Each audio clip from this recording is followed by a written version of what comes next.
Hello, I'm Anna Pinedo, a partner in the New York office of Mayor Brown. And I'm going to provide a brief overview of the SEC's final climate-related disclosure rules.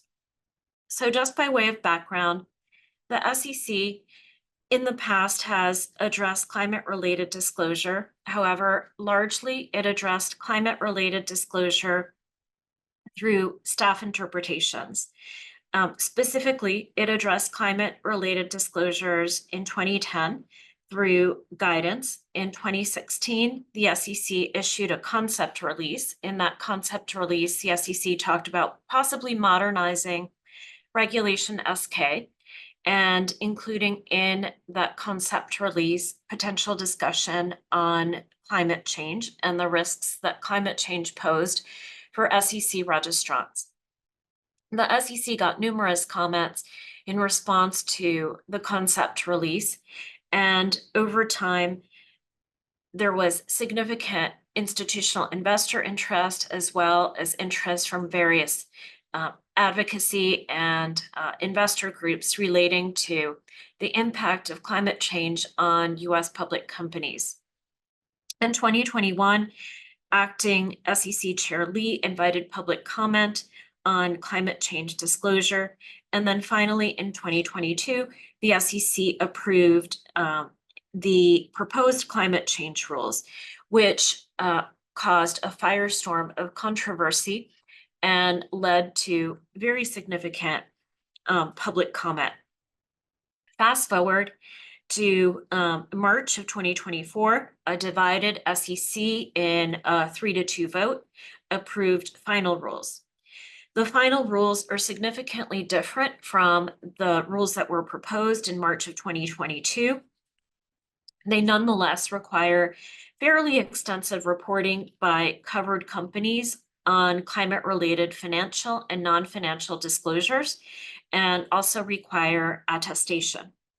So the final rules apply to companies that have SEC reporting obligations under Section 13A or 15D of the Exchange Act, as well as to companies that file registration statements under the Securities Act, the 33 Act, or the Exchange Act, the 1934 Act, and to foreign private issuers, FPIs, that file reports on Form 20F.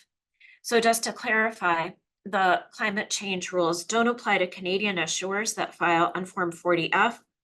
They don't apply to asset-backed issuers, so securitization vehicles, and emerging growth companies and smaller reporting companies have certain accommodations.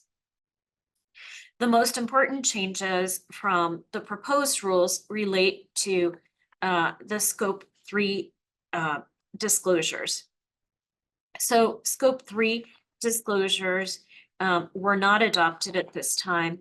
The SEC noted in the open meeting that at some point in the future, the SEC might consider a requirement related to Scope 3 disclosures. But at this time, only Scope 1, so direct greenhouse gas emissions disclosures are required, and indirect greenhouse gas emissions from purchased electricity and other forms of energy, Scope 2 emissions, are required.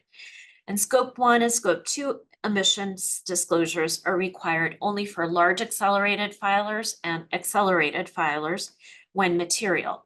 So SRCs, smaller reporting companies, and EGCs, emerging growth companies, are exempt from these requirements. There are also a number of other important changes from the proposed SEC rules. So for example, the proposed rules were fairly prescriptive and delved into the boardroom, requiring disclosures relating to board oversight and executive management oversight of climate risks. Now, the final rules require a discussion of the involvement of the board and board members. However, it's much more moderated. There's also a safe harbor that has been extended for certain forward-looking disclosures on climate-related matters, specifically relating to trend disclosure that companies provide. Finally, And perhaps most significant, the SEC went back to the traditional standard for disclosures, that of materiality.